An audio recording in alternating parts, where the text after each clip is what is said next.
15.5 বছরে যার কারণে আমরা ভোট দিতে পারিনি তাকে আপনি আন্দাজে মাফ করে দিবেন মানে? এখন যদি তারা মিথ্যা কথা ছড়ায় যে আমি নির্বাচিত ছিলাম, আমাকে উৎখাত করা হয়েছে, ওর দাঁত মুখ খুলে অন্য জায়গায় লাগানোর দরকার না? নির্বাচিত ছিলেন কে বলেছে আপনাকে?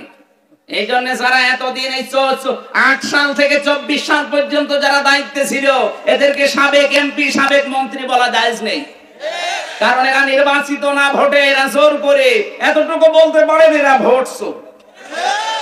কি কথা বলেন না? যদি পত্রিকায় বা এই পোস্টারে কোন সময় লেখেন তাদের নাম, লিখবেন সাবেক ভোট চোর, এতটুকু লেখেন না, আরেকটু বেশি করে লিখবেন সাবেক ডাকাত। আমরা সাবেক এমপি সাবেক মন্ত্রী সাবেক উপজেলা চেয়ারম্যান সাবেক মেয়র মানি না, কারণ আমার ভোটে আপনি নির্বাচিত হননি। এই 8 সাল থেকে 24 সাল যারা দায়িত্বে ছিলেন সব রাষ্ট্রের টাকা বেতন নিয়েছেন, ভাতা নিয়েছেন, ফেরত দেওয়া লাগবে, মানে তো আপনার জীবনও মাপ নেই। এইটা মাপ নেই, আর 2 নম্বরে শিরিকটা মাপ নেই। আশা করছি আপনি বুঝেছেন। এরপরও যদি কেউ না বোঝার ভান করে থাকবে না, বাকারি শরীফ লাগবে। বুখারী শরীফ কোরআন শরীফ দিয়ে আপনারা হবে না, কি শরীফ? বাকারি শরীফ লাগবে। মা বোন যারা এসেছেন শক্ত হবে।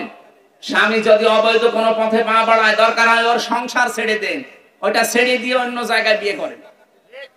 তা ওর হারাম জিনিস পেটে নিয়ে হারামখোর সন্তান দুনিয়ায় রেখে যাবেন না। ওটা একটা হারামখোর তৈরি হচ্ছে, পরবর্তীতে ওটা সাদগাতুল জারিয়া। শোনেন, গোনায়ে জারিয়া যে আছে, সাদগাতুল জারিয়া শুনে উনি আনন্দ করে। আরে ভাই, গোনা জারিয়াও আছে। এমন সন্তান রেখে যাবেন যে হারামি খারামি কাজ করবে, আপনার কবরে সব ফিলাক্সি লোড হয়ে যাবে, বিকাশ হয়ে যাবে, নগদ হয়ে যাবে। বলো হুজুর আমার বিকাশ নাম্বার খোলা নেই, এমনি খুলে যাবে।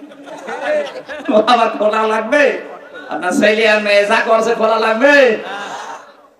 এই জন্য আমরা যেন শিরক অন্তত না করি। আর মানুষের অধিকার যারা নষ্ট করেছেন, আমি আহ্বান জানাচ্ছি, যদি মাপ পেতে চান, সত্যি যদি আপনার মনের ভেতরে একটু উকি ঝুঁকি মারে, না আমার এটা ঠিক হয়নি, তাহলে যার যার কাছে অপরাধ করেছেন, যাকে মিথ্যা মামলা দিয়েছেন, মিথ্যা কেস দিয়ে, মিথ্যা সাক্ষী দিয়ে ব্যবসা বাণিজ্য করতে দেননি, রাতে বাড়িতে ঘুমাতে দেননি, তার বাড়িতে যান, যে বলেন ক্ষতি হয়ে গেছে আপনার, আমি আপনার ক্ষতিপূরণ দিতে চাই। যদি 10 লাখ টাকা ক্ষতি হয় তার ক্ষতিপূরণ দেন। আমার যেমন 32 লাখ টাকা দেওয়া লাগবে না, আমি জীবনও মাফ করবো না। এরকম যার যার ক্ষতি হয়েছে 15.5 বছর এই ক্ষতিপূরণ দেবেন। তার কাছে একেবারে বিনয়ী ভাবে বলবেন আমার যা হয়েছে হয়েছে, মাফ করে দেন, নাই আমি মরণের পরও মাফ পাবো না, তাহলে তার মাফ হবে। ও যদি মন থেকে বলে ঠিক আছে যান।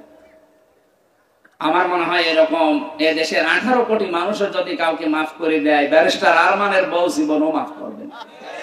তার স্বামী ছাড়া 8টা বছর জানেই না স্বামী বেঁচে আছে কিনা। কত মানুষকে দেখতাম ওই মাটির নিচে, আমিও তো ছিলাম, আমি তো ছোটটাই ছিলাম, আর ওটা বড়টাই ছিল, বেগটাই ছিল, আমি মিনিটাই ছিলাম। দেখেছি এত বড় বড় নখ হয়ে গেছে কারো কারো, 2 বছর 5 বছর 7 বছর আছে, কেউ জানেই না। এই দেওয়ালের সাথে খুশিয়ে খুশিয়ে লিখে রাখতো ভাঙ্গা ভাঙ্গা কণ্ঠে, ভাঙ্গা ভাঙ্গা অক্ষরে, যে ভাই যদি কেউ বাইরে যেতে পারেনি নাম্বারটায় জানাবেন যে আমি বেশি আছি। একটা মানুষ আজ 8 বছর 10 বছর 14 বছর পড়ে আছে, ও জানে না যে এটা কোন বছর, ওর নাম কি ও তাও ভুলে গেছে। কোন বছর এটা, কোন মাস এটা, কি বার এটা, কয়টা বাজে, ও কিচ্ছু জানে না। আন্দাজের উপরে চলছে 10 বছর 14 বছর। আর আপনি বলেন হুজুর মাফ করে দিন। ইয়ার কি মারা জায়গা পাও না? তোমার এইভাবে 5 দিন রাখি, বাবার নাম ভুলে যাবা। এখনো পর্যন্ত তাকবীর, নারায়ে তাকবীর, আল কোরআনের আলো, নাস্তিকদের আস্তানা, বন্ডপীরের আস্তানা, নারায়ে তাকবীর। এখনো পর্যন্ত যারা জালেমদের সাফাই গান, যে কি হয়েছে ওনার পালিয়ে যাওয়া লাগলো। আরে ভাই, আপনার উপর তো হয়নি। আপনার বাবা যদি গুম হয়ে থাকতো ইলিয়াস আলীর মতো, আমার মেয়েটা এখনো পর্যন্ত, মেয়েটা এখনো আমার চেনি না, আমার কাছেও আসতে চায় না। ও বলে যে এরকম হুজুর বহু দেখেছি। আমারে বলে আঙ্কেল আমাদের বাড়িতে চলে। কি আশ্চর্য গো, মেয়ের মুখে আঙ্কেল শোনা লাগে, বাপ বইলেও ডাকে না। আপনি হাসেন, আর আমার মন কি দুঃখ বলেন তো। মেয়ে আমারে বাপ বলতে চায় না, কারণ ও মনে করে এ বাপ কিরকম বাপ।